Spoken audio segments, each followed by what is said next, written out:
Good afternoon, sir. Good afternoon, Kirti. How are you? I'm well, sir. Hello, everyone. I'm Dr. Kirti Soota from Dr. Makkar's Diabetes and Obesity Center. Today's session is related to myths and facts related to insulin. It's a fact that till day we are scared of insulin and not ready to accept it open-heartedly as a medicine. If you're about to begin or are already on insulin, some thoughts they haunt you day and night. People struggle with the thought of insulin because of why? Because of what they hear about you, about insulin. Obviously, not from the valid sources.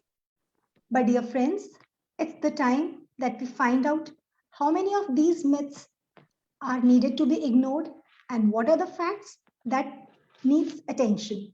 So, not wasting much of time, let's put our first myth in front of Dr. Makkar and see what he tells about it. Sir, is insulin the last resort of treatment?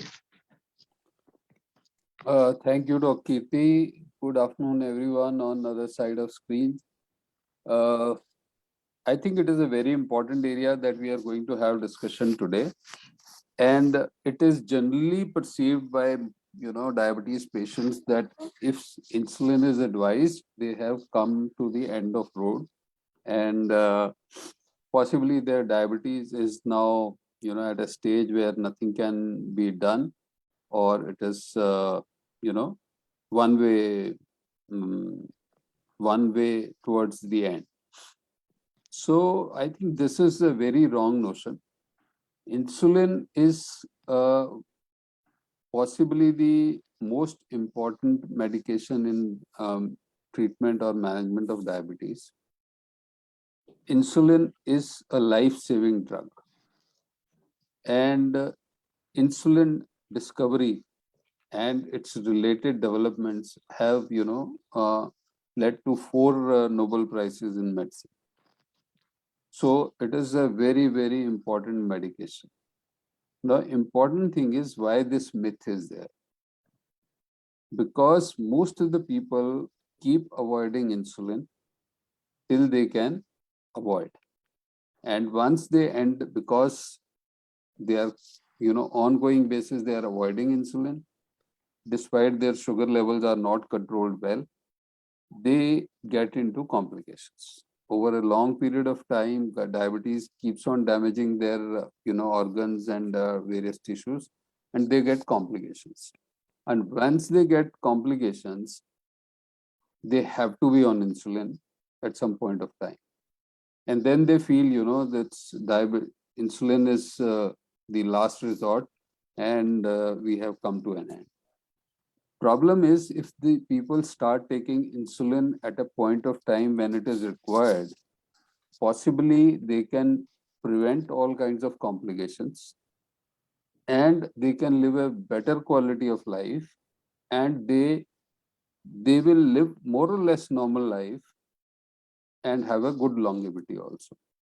In fact, if insulin is started early in the course of disease, it can lead to normalization of glucose, and there are patients who can live without any medication for few months to few years. So there is remission of diabetes with early good glycemic control achieved with early use of insulin also. Insulin is must. It is a life-saving drug for all type 1 diabetes patients. जो बच्चों को diabetes होती है, the children who get diabetes early in the course of life, usually in the age group of say 7 or 8 to 15, 20 years, definitely less than 25 years. And there are some adults also who get type 1 diabetes. So if somebody has type 1 diabetes, the only treatment that is useful is insulin. These people cannot survive without insulin. And these children who are started on insulin right in the beginning and given a good, proper control, they live as normal as any other child of their age. They live into 70s or 80s years of age also. So if insulin is bad, these children will never survive. So insulin is actually a lifesaver drug. It is one of the most important drugs to be used in treatment of diabetes. And fear is usually not of insulin. Actually, the fear is of needle. And because of that, insulin gets avoided, which leads to bad control and complications, and insulin gets bad name. Ideally, if they use insulin well in time, they can prevent all these complications and they can have a better quality of life. So coming to the second, insulin therapy is a sign of personal failure. Again, their diabetes behaves differently in different people. So every individual will have a different disease course as far as the progression of diabetes is concerned. And if you look at progression of diabetes, so studies have shown that by the end of 10 years of diabetes, as many as 50% of people may require some dose of amount of insulin. Now, one thing has to be understood by everyone, that insulin is a hormone which is involved in the normal maintaining normal glucose levels in body in normal individuals. Now, why people need insulin from outside? Because in diabetes there are two components. One is the deficiency of insulin, other is the resistance to action of insulin. Type 1 diabetes, which happens in children, is because of the damage to insulin producing cells, which are the beta cells. And this leads to absolute deficiency of insulin. And since insulin is required for maintaining normal glucose levels and normal healthy metabolism, you have to give insulin from outside. In type 2 diabetes, there is a major component of insulin resistance, and there is a slowly progressive decline in the insulin secretion from insulin producing cells. So on one side, you need more insulin because of resistance. The same amount of insulin is not sufficient. On the other side, the insulin producing machinery is failing on a constant progressive basis. So you need to, compensate for that loss of insulin as well as for the insulin resistance. So initial stages with medication, we can reduce insulin resistance at one side, on one side. We can improve the insulin production on other side. But at some point of time, the degree of insulin production goes down so much that by simply reducing insulin resistance, we cannot compensate for the requirement that is there for controlling glucose to normal levels. So you need to provide insulin from outside. So insulin is nothing bad. It is a normal hormone which is there in the body. Now this rate of decline varies from patient to patient. So as I mentioned, that almost 50% of patients by 10 years of the duration of diabetes may require insulin. Now, those 50% may feel that it is their personal failure. But what about other 50%? So basically what I want to tell is that we cannot find out who will fail faster or who will fail slow. But at some point of time, person will need insulin. Now, I would say it is a personal failure if person has been careless about management of diabetes, have been having persistently high levels of glucose and not bothered about it.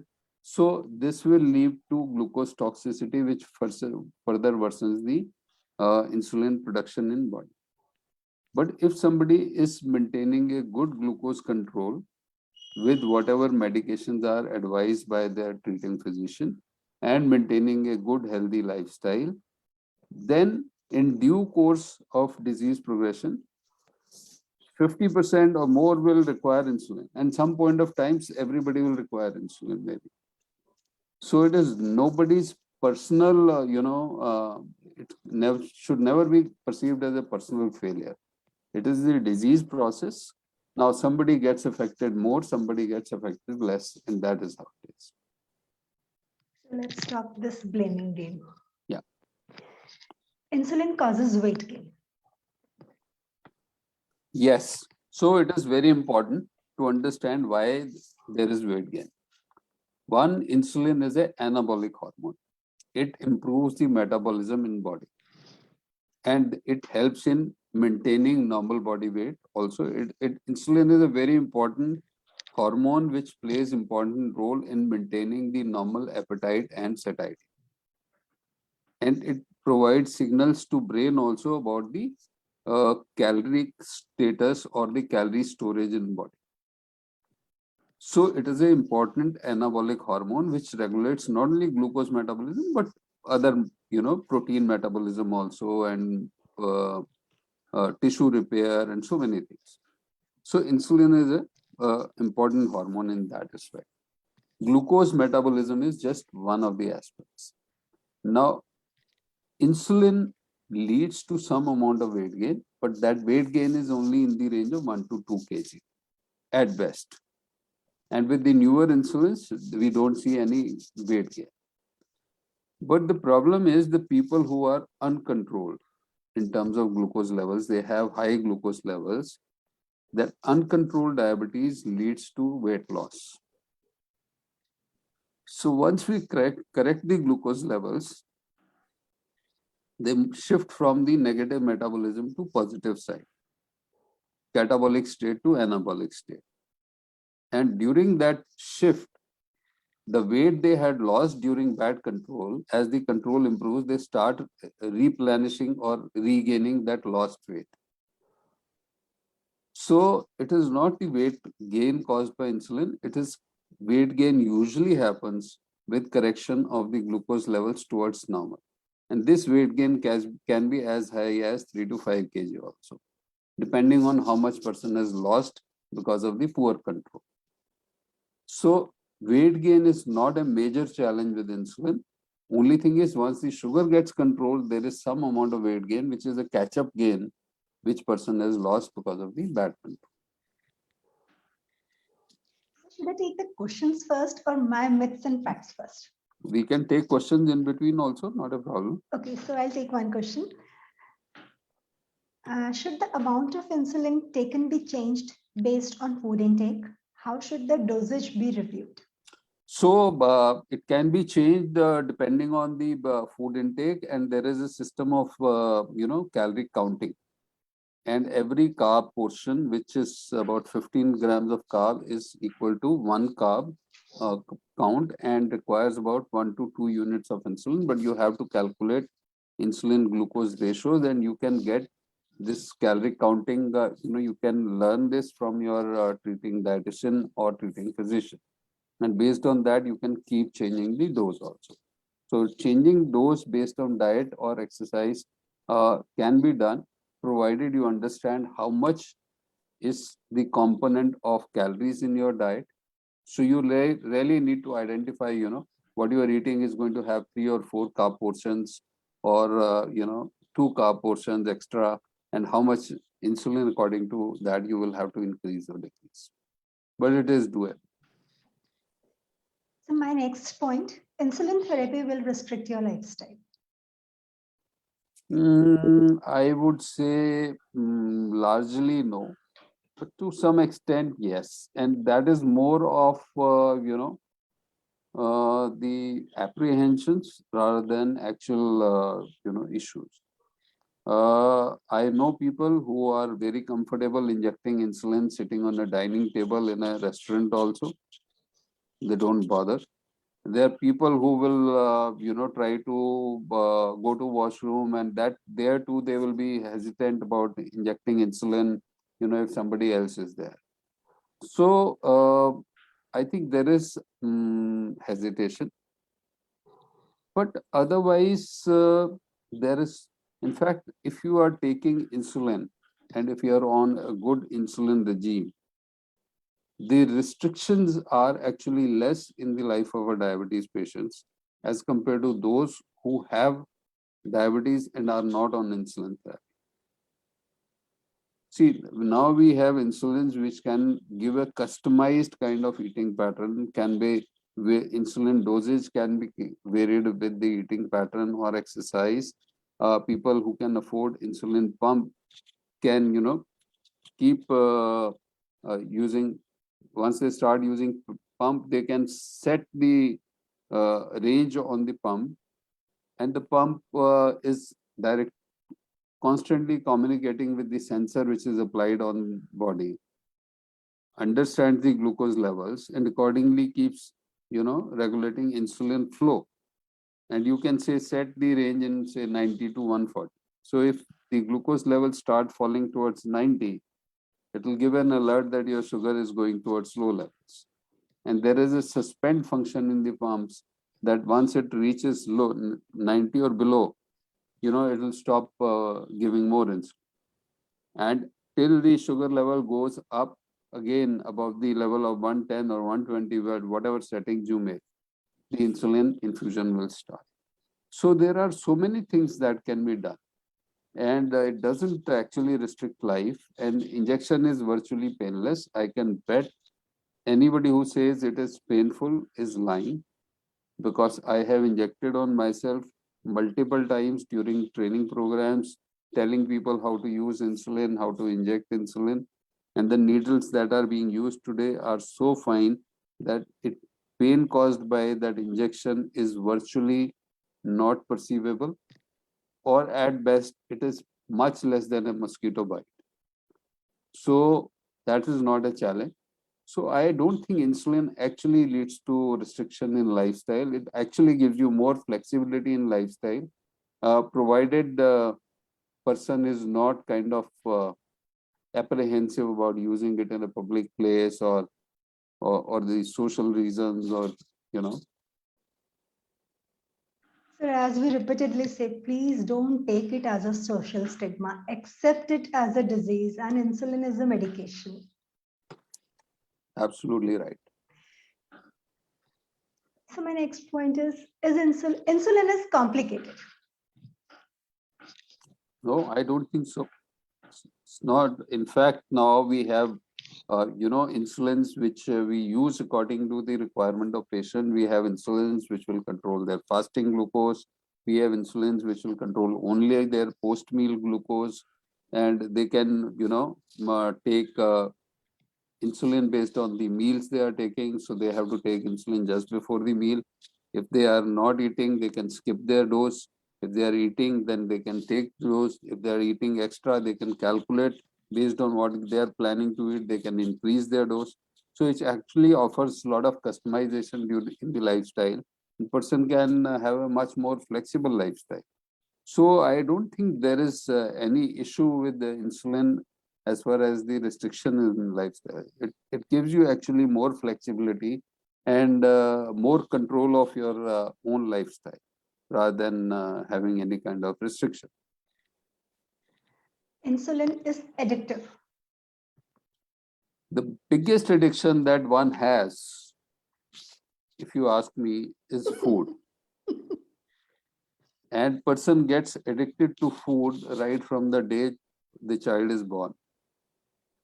So you are proving me wrong every time. My all statements are proven myths by you. Every morning we get up and we eat. We are first thing we need is a cup of tea or something, and then we need breakfast, and then we need lunch, then we need dinner. So actually, is it addiction, or is it a requirement of the body? So food is normal requirement of body. You need to have calories, you need to have carbohydrates, proteins, fats, essential fatty acids, minerals, vitamins, which is provided by food for the normal functioning and normal metabolism of body, and to maintain the normal health of the body. Now, if you look at that, you are eating 3 times every day, right from the time you are born, I think this is the biggest addiction you have. Right? So same way, you can say insulin causes addiction. It is something which is required in the body of diabetes patients. And if you don't give, it will lead to a bad glucose control. So it is like food. There is a Chinese proverb that, you should, or I think this is a British saying, that you should eat your medicine like food, and you should eat your food like medicine. because people indulge when they are eating food. They will eat extra, they will eat, junk, which is bad for their health. And and they will never miss their food. They are eating 3 times, they may eat 4 times also, but they will not make it 2 times. On the other hand, if the person is to take medication 3 times a day, person tends to skip one of the, times. So if the person starts taking medication like food, that means take medication every day, every time, as it is advised, and start eating food like medication, that instead of 3 times, you take maybe 2 times also, you will be much more healthy. So there is no addiction and there is no restriction as far as the insulin or any medication is concerned. So insulin can cause complications. Insulin actually, as I said initially, insulin actually helps in reducing the risk of complications. In fact, insulin it is not just the control of glucose is there. It's basically what happens in diabetes. There is increase in glucose levels. These increase in glucose levels directly, indirectly also impact on the other aspects of metabolism. They lead to increase in oxidative stress in body, which is a very important, driver for development of various inflammatory processes in body.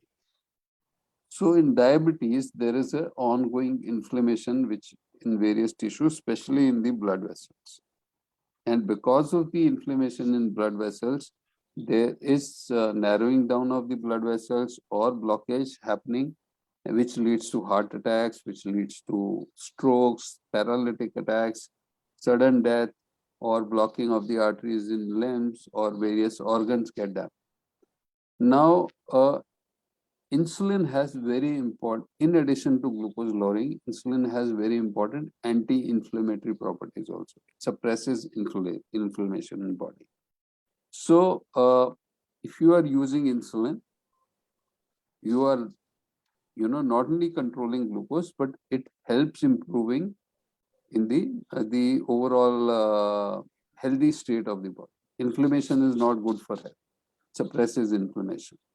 So exact language of your question was Insulin causes complications. So once you are cutting down inflammation, once you are controlling glucose well, you are actually reducing complications. So, and there are n number of studies which have clearly shown that if you control glucose levels early in the course of disease, and if you don't delay insulin therapy, you are able to prevent or delay the complications of diabetes significantly. So that is why if you need insulin, I think it should be started early rather than late, and to prevent complications. So insulin per se does not cause complications, except one issue, that it can lead to low sugar levels, which need to be kept in mind, and person should be taught how to handle those low sugar levels. So I'll take one question from the audience. Sure. Is the dosage changed for any patient who has COVID or recovered from it? Depends. It depends on the glucose levels. And, if you are very good with calculation of dosage, you can do it yourself. Otherwise, most of the time you need to be in touch with the treating physician. There are some people during COVID, no change happened. There are people who developed diabetes because of the COVID infections. The people who got very high sugars because of the infection and also because of the steroids.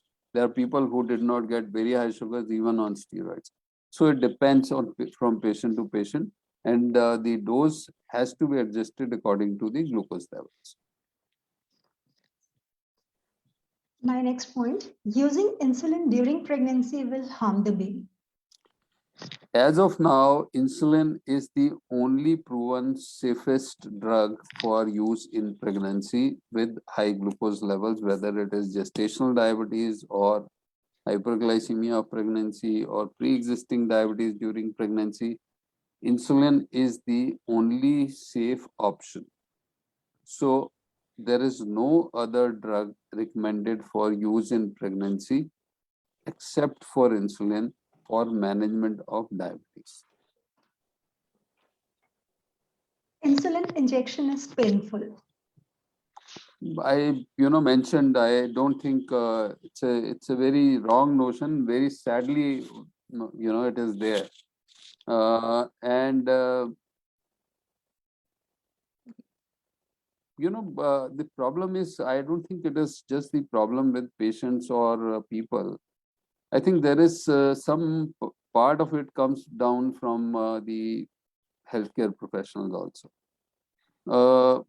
They may be doctors, they may be writing injections, but once it comes to injecting on themselves, they are afraid of using needle.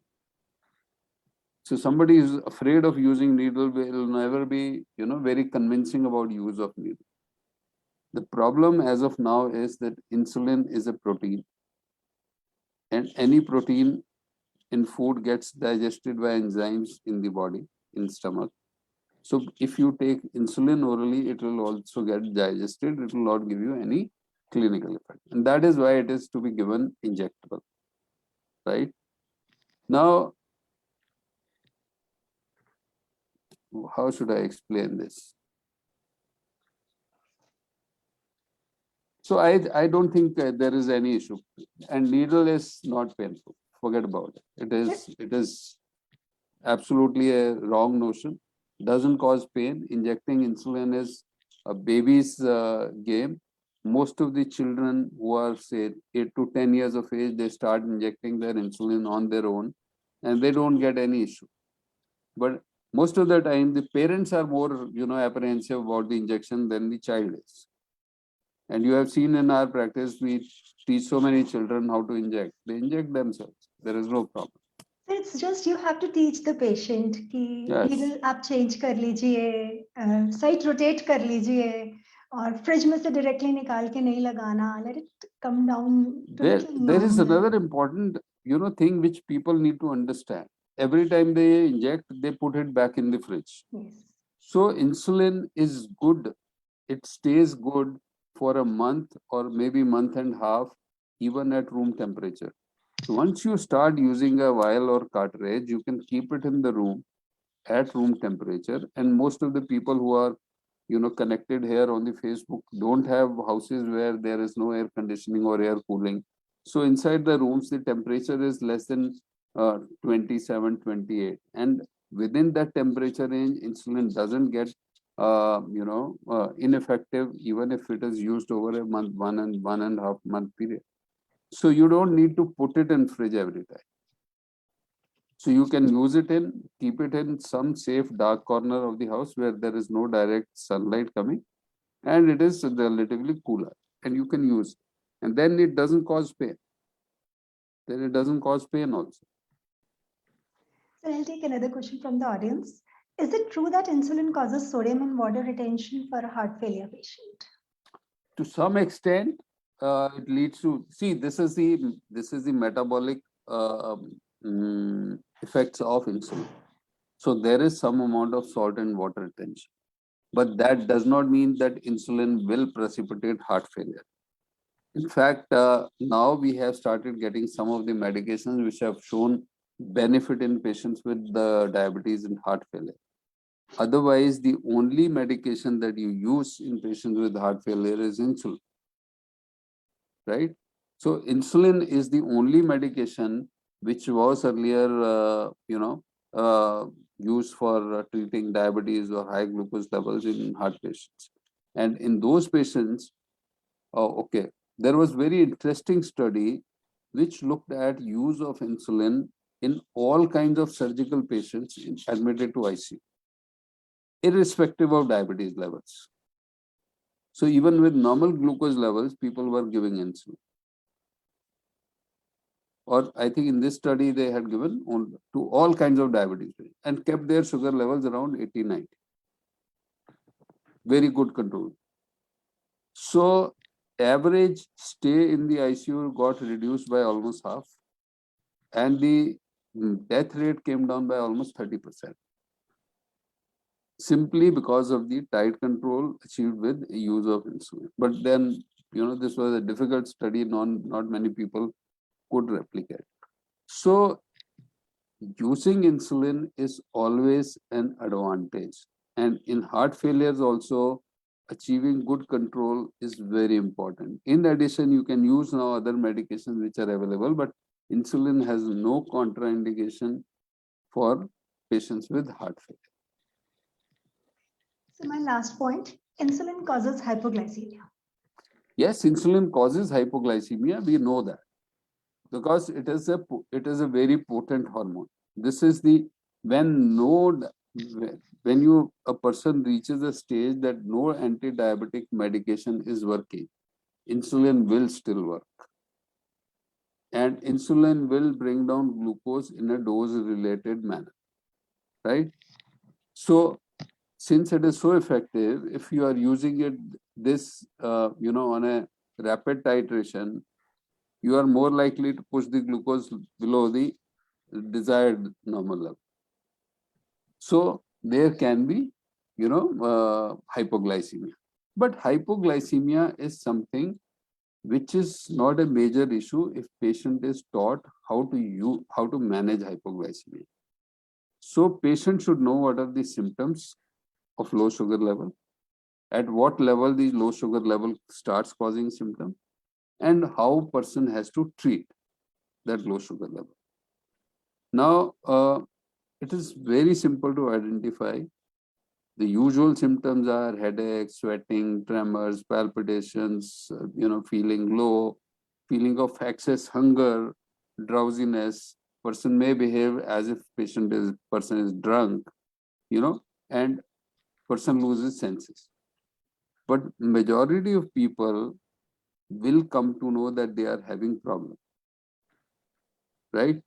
So if you are telling all your diabetes patients a simple thing that if you have any problem, forget about you don't remember symptoms, you don't know symptoms. If the patient has any problem, patient should check glucose. The symptoms will come at a level below 70 milligrams per deciliter. You want to make sure that you don't end up on the wrong side. You can make it, you can tell the patient that if your level goes below 80 or 90, you take some sugar. What you have to do if glucose goes low? You have to, take some sugar or glucose immediately. So best option is to take 3 to 4 spoons of glucose with a glass of water, wait for 15 minutes. If the complaints or the problem has not subsided, hypoglycemia has not subsided, person can repeat the glucose. Best form of intake is glucose or sugar dissolved in a glass of water, or any liquid drink, any liquid sugar drink like Pepsi, Coke, whatever is easily available.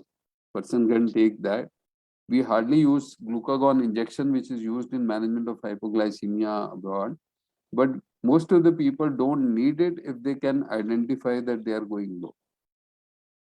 So the most important thing is they should know the symptoms and they should understand how to go about.